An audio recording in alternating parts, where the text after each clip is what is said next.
Carbonate here in the northern hills of the Black Hills. We're actually standing in the proximity of Main Street of the old town of Carbonate. Well, here we've inserted a little map view briefly to show you what the Main Street may have looked like back 100 years ago. Looking off to the northwest here, and right down in this area straight ahead is where the Main Street ran down into, and I'll take you down into there next. Right in the area that you're looking straight forward was probably a lumber yard back up in there. And you have to remember that 100 years ago there were probably no trees in this area at all. And what trees there were, they probably cut down to use for building and construction. In this area right here, just to the west of Main Street, actually the northwest of Main Street, this was probably the old town well, and probably started out to be a hole looking for gold, and then they discovered water shortly there below, probably right around 90 to 100 feet. They probably ran into water and a static water line, and then they discovered to turn it into a well. This is one of the few areas here just northwest of Main Street that we found that had concrete in its foundation, and the map of the town that we've got that was drawn probably in the 50s when some of the houses were still here, shows this as this was the location of an ice house. So we're still under the assumption that this was the location of the ice house. There's many articles of wreckage, implements that were probably used in the mining process for processing ore, scattered throughout this area. And we'll try to show you as much of that as we can today. Old stack of lumber, reminiscent of some of the dwellings that were up here. I really like to show this piece of lumber to some of the visitors that come up, because it really indicates some of the construction techniques used. What you're looking at is a log timber that's probably about 16 feet long and has a wooden dowel carved into it that maybe was used for a truss of some sort to lock it in. And the wooden dowel is still very well attached, as you can see. This was in the area of the lumber company, or the lumber yard. I'm walking into one of the shaft areas, and there's several shafts up here, and some of them are fenced off and some of them aren't. It seems like the deeper ones usually are a little bit. Not really well guarded for children, so this is a very dangerous area for children. This shaft drops down at least a good 90 feet, and many of the miners started out having their own shafts, and then as they got deeper and maybe started discovering gold or silver in the area, they would hire men to help them dig on their shafts. And that's what brought in a lot of the men into the area. But a lot of guys always wanted to start their own mining or their own shaft, and would go place a claim with the local land title company here. You will see little glory holes all over the area, little pockets where miners had started digging and then had give up. And we're looking at a little tiny glory hole right over here, right next to this other mine too. Here's a little bit of footings that are left, probably off of a step or a stairway leading into one of the buildings. More than likely, we think that this area was the lumber company. There's more lumber left in this area, and the map actually shows it as a lumber company or store. So we're not for sure on that area. As you will see, there's probably a lot of guesswork that goes on in the old town of Carbonate. In our explorations here, we're walking down into the bottom of Main Street here. And again, you're going to see some of these glory holes just right off to the side. Many miners at the time would actually even build tents right over their glory holes, their exploration holes, and would actually live or sleep right in their holes to help protect their claims. And sometimes they even built little structures right over the top of them. We got some old trees that have fallen down in this area. You'll have to forgive me if my camera's a little shaky here, but I'm trying to give you a good live tour of what the town may have looked like as you were walking through Main Street here. Now, Main Street would have been built around a cluster of the most important mine and not too far away, so the miners didn't have to walk far to go home. So most of the miners were, getting up and only walking a few feet, literally, to their jobs.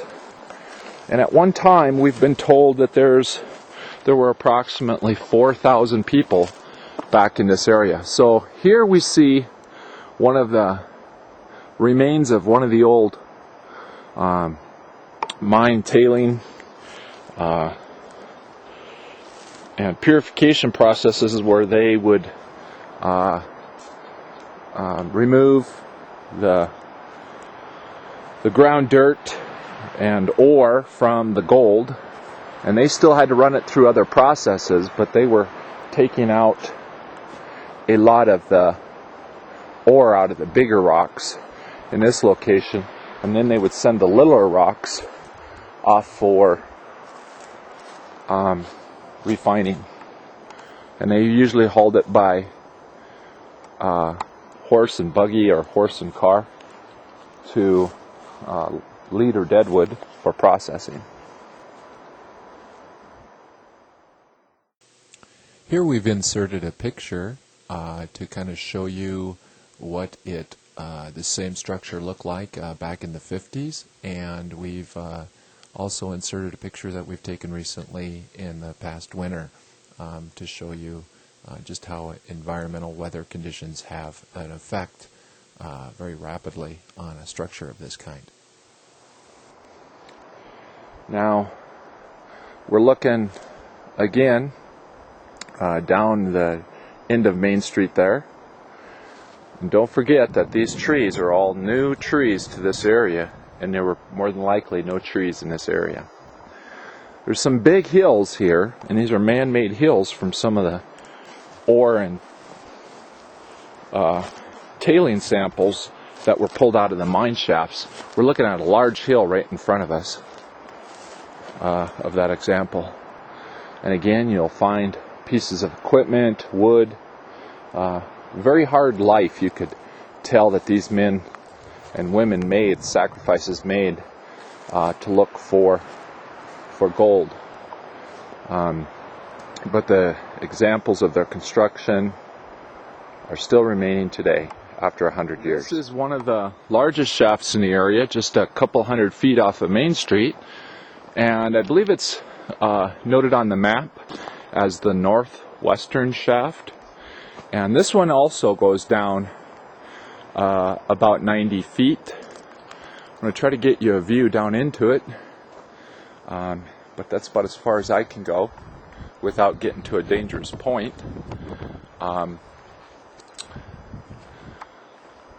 But it also probably deviated off and went horizontal down at the bottom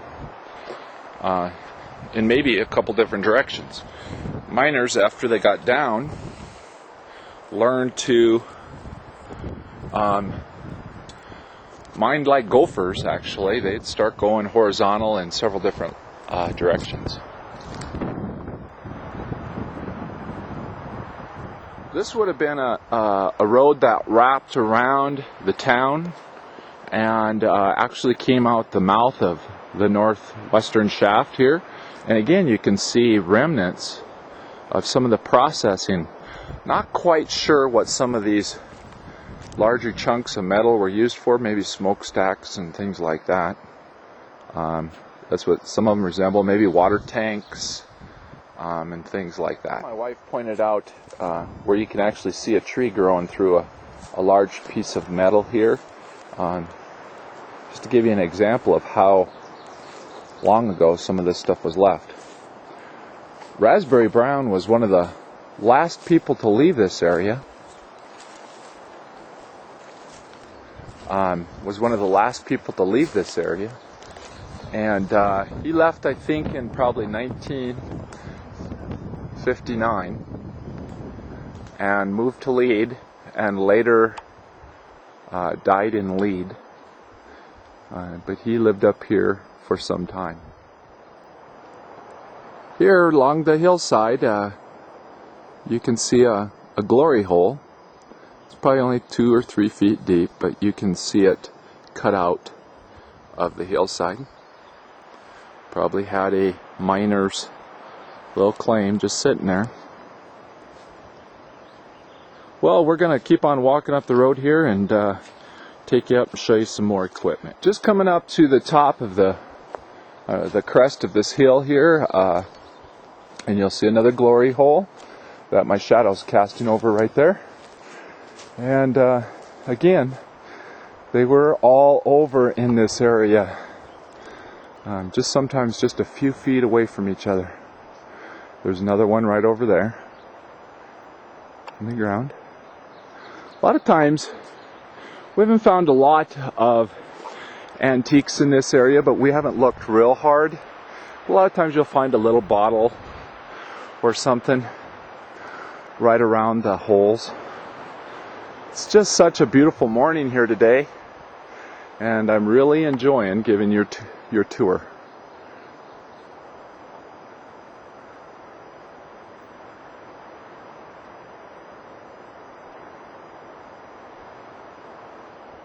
Here's again another pair of glory holes. Just dug a few feet away from each other, and probably give you the best shot of how deep that they go, and we're digging. Now we're located, this tour of Carbonate is located just a quarter mile or so from Richmond Hill, if you're looking at a map, in the northern Black Hills. And we are literally on top of a hill, and a canyon here is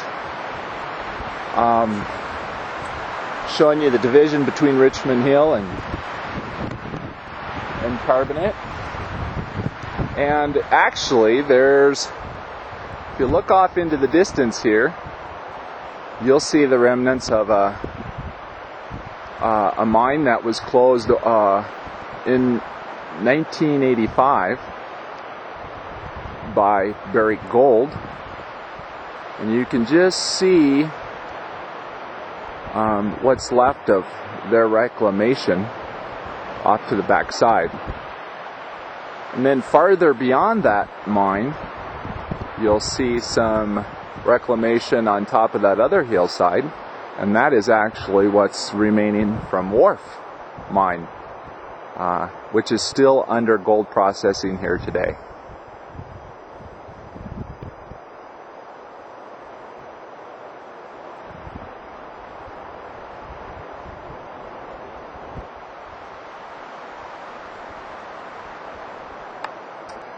Just off to the north of us here, we're going to show you a piece of heavy equipment that is left remaining, and it is a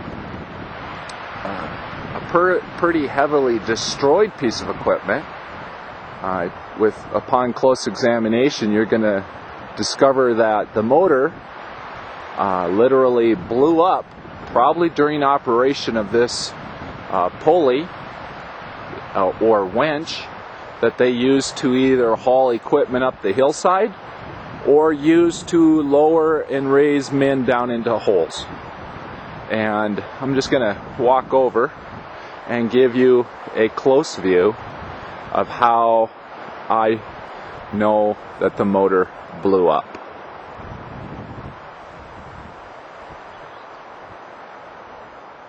Well, you're going to see holes all over in the top part of the shroud of the motor, and we're basically standing right on top of the motor. But if you look at the heads very closely and just the surrounding area, you're going to see all the parts and pieces to this motor laying scattered throughout. That there was a man, operator, operating this in very close proximity to this motor when it exploded. Most of the hand tools, controls of this were right here, and I would think or believe that that person either got killed or seriously injured when this piece of equipment exploded. And there's actually the name of the manufacturer still on this piece of equipment. And in today's world, that manufacturer probably would have been sued pretty bad.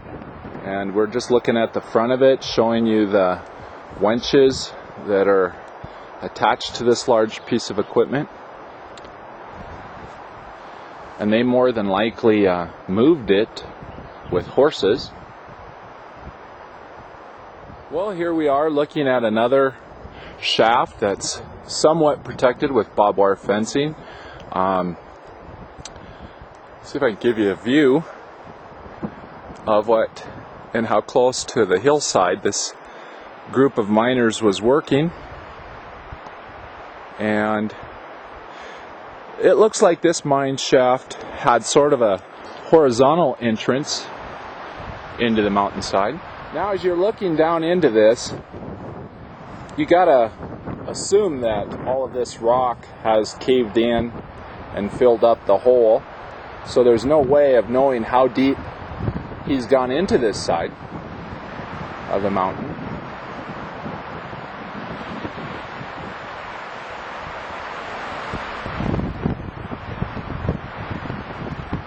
Here's another example of a shaft that enters in somewhat horizontally into the mountain shaft. He's going down at a vertical rate here, and just a few hundred feet, maybe right at 100 feet of the other shaft we just got done showing you. And I've never walked down into that area. Probably could, but I'm overly cautious when I'm exploring up in this area.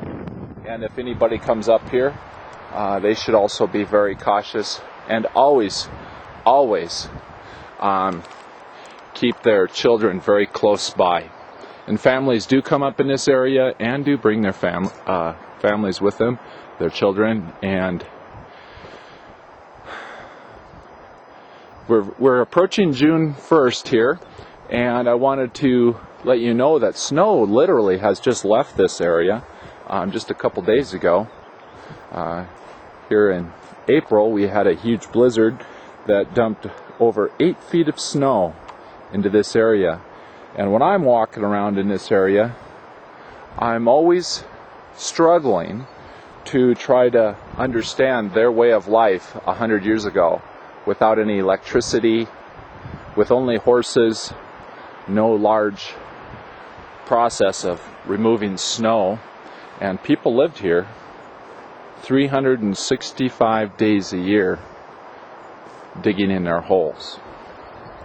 But it's a beautiful morning, and we really enjoyed giving you a tour of Carbonate, and we're quite sure this is one of the very first video tours of this old historic mining town of Carbonate, South Dakota.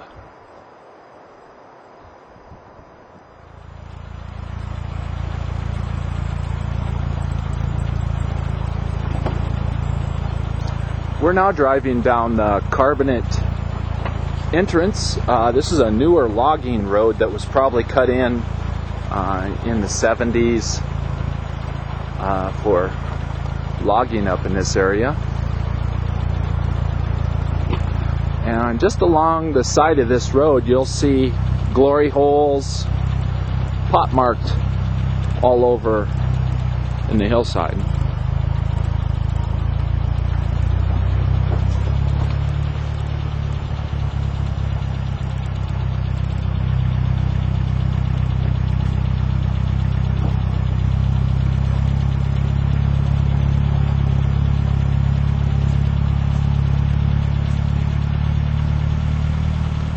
What a beautiful day it is today.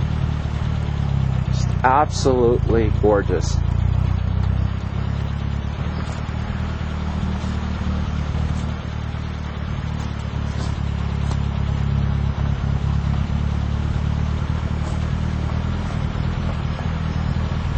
We're coming up on an area that the locals, which is only about a handful of 4 people, called Dysfunction Junction.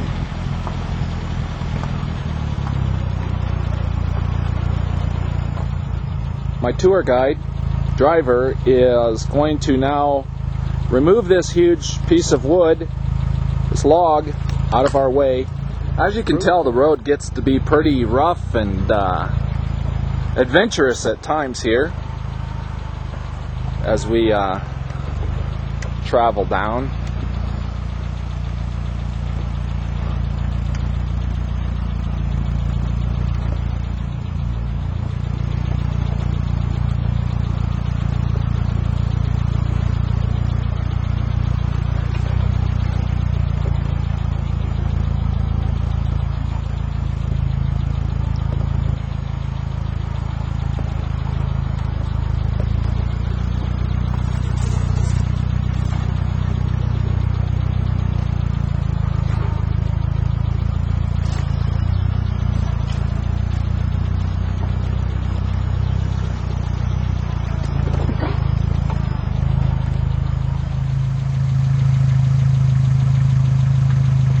Here's our driver, who is sitting underneath a very toppled tree, just barely clearing it. Smile!